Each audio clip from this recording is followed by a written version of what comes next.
Let me paint this picture for you. It's sunny, it's 75 degrees outside, all your friends are over, the smell of fresh cut grass in the backyard, the sound of burgers sizzling on the grill. Super tense moment right as you fling your cornhole bag and you score the game-winning point. None of that is possible without cornhole boards. So today, let's build a set from scratch. You can find our DIY download at yellowwood.com. From the materials you'll need to the finishing touches, we're going to walk you all the way through this build. This project should take you about 4 hours to complete, and it's a great first-time project for beginners. To get started, you'll need all of these things, but like I said, you can reference the list on our plans at yellowwood.com. For the lumber, you're going to need 4 2x4s and a 4x8 sheet of 1/2-inch plywood. All right, now it's time for the fun stuff. I just inhaled so much sawdust. 4x8 is way more material than we actually need for our cornhole boards, but we're not gonna waste the rest of the material. We've actually got some really cool hacks planned, and we've linked those. You can check them out later. To get started, we're gonna take some measurements and get this thing ripped down to size. You can see where I've clamped down the level as my guide. It is roughly 1.5 inches off the cut line to account for the space between the plate and the blade. As you can see, that makes the perfect cut. Next up is cutting the frame. From all of the 2x4s, you'll need to make 4 48-inch cuts. From there, take 2 of the remaining halves and make 4 21-inch cuts. With the other 2 halves, make 4 13-inch cuts and 2 18-inch cuts. All of these pieces will make up the frames and support braces for your cornhole set. So now that we've finished all of our big cuts, we're gonna move over here and begin the assembly process. We're gonna start that by measuring for some handles, because we gotta carry these things with us everywhere we go. For the handles, we'll start by drawing the cuts. In the middle of the 2 48-inch pieces, draw a 6-inch line from the bottom and then another 4-inch line centered 1.25 inches up from there. Hand draw an eased curve edge between them, and as you can see, it does not need to be perfect. Now use this as a guide to cut with your jigsaw. You can either repeat that or trace for the second handle.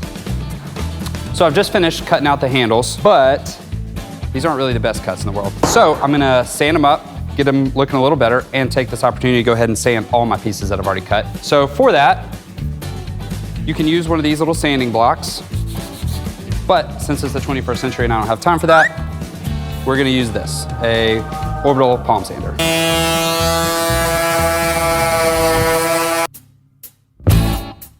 This thing is a damn handful. I'm gonna retract my previous statement, I'm gonna use this.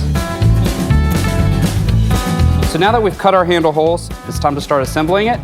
I'm just gonna lay it out, make sure it's all square, and then screw it together. To get that perfect alignment, I used a square and clamps to keep my frame in place while I assembled it. For the hardware, be sure to use galvanized material where you can for that extra dimension of waterproofing. Okay, now that we've assembled the frame, it's time to cut the angled supports.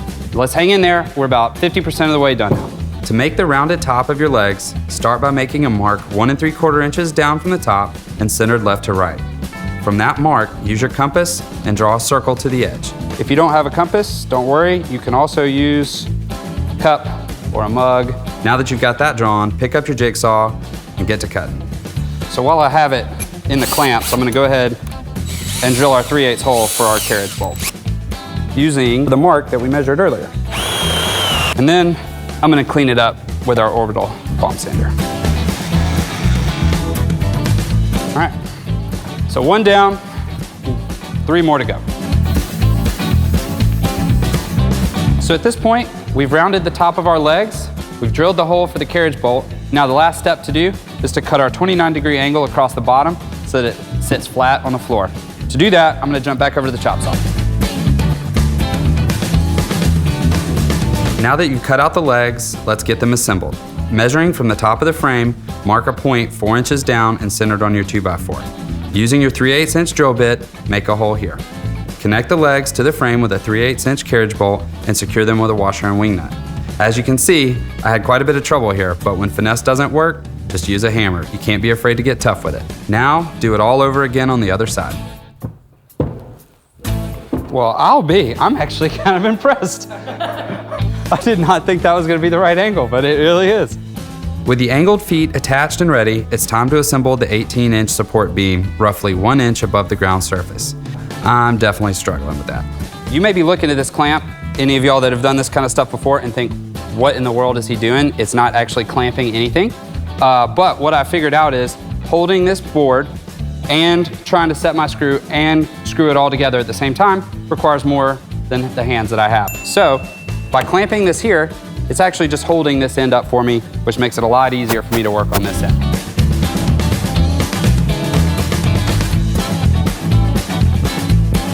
All right, we are on the home stretch.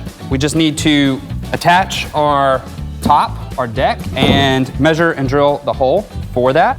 Given my workspace, I'm gonna go ahead and attach the deck first and then drill and measure for the hole once it's attached. Before you get started, make sure that all your edges are flush with your frame.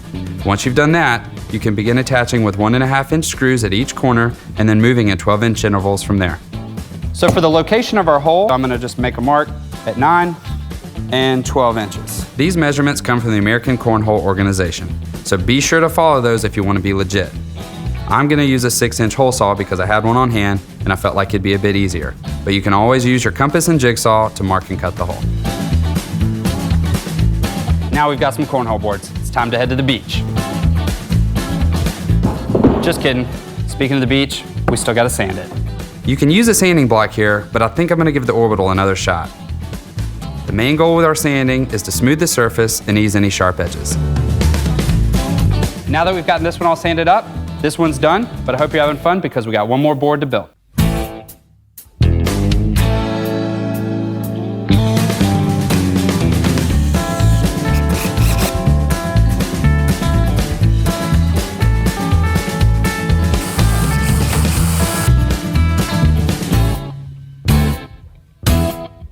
Well, that wraps up the construction process of our cornhole boards. They're looking great so far, but when you're thinking about your stain, check out Yellowwood's line of protector. They've got 4 amazing colors and they're super easy to use. If you like what we did here today, like and subscribe. We got a whole lot more creative stuff coming your way. Yes, Mom, I'm at work. Gah. All right, let me paint this picture for you. It's sunny, it's 75 degrees outside, great music on, all your friends are over, fresh burgers hitting the grill, the smell of fresh cut grass in the air, and that silky smooth voice of Eli Gold calling an Auburn game. Oh wait, War Eagle? I hate that. God.